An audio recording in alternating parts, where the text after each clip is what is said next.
Human Rights has called on the government to order the pending exhumation of bodies from Shakahola to save the affected families the anguish of determining the fate of their missing families.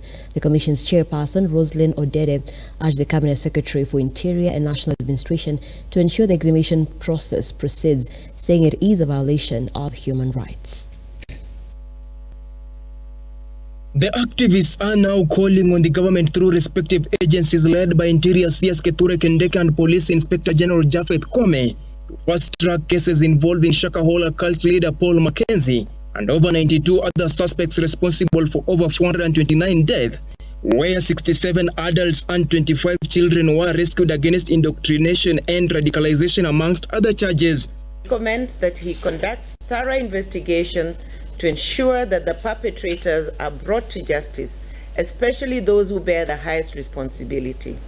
These investigations should be expeditious and concluded in a reasonable time.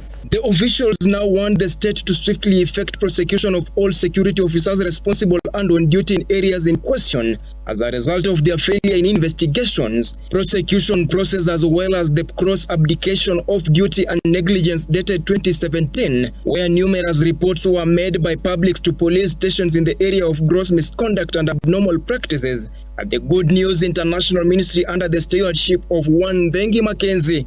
The negligence and failure of the criminal justice system, which released Mackenzie severally or failed to expedite hearings against him, and also the failure by the national security and administration structures, left the followers exposed to harm, injury, and abuse.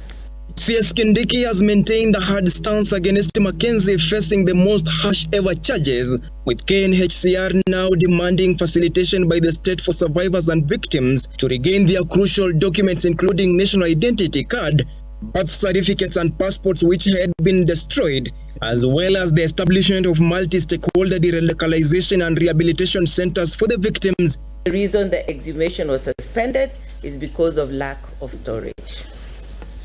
And 16, the followers were compelled to burn their identity cards and other documents.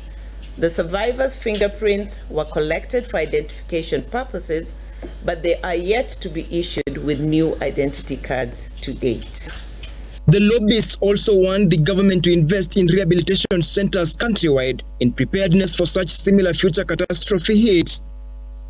To get them to drop their beliefs is a process.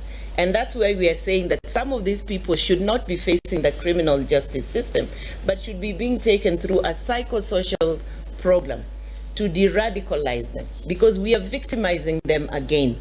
Stanley Lugaria, Look Up TV, Nairobi.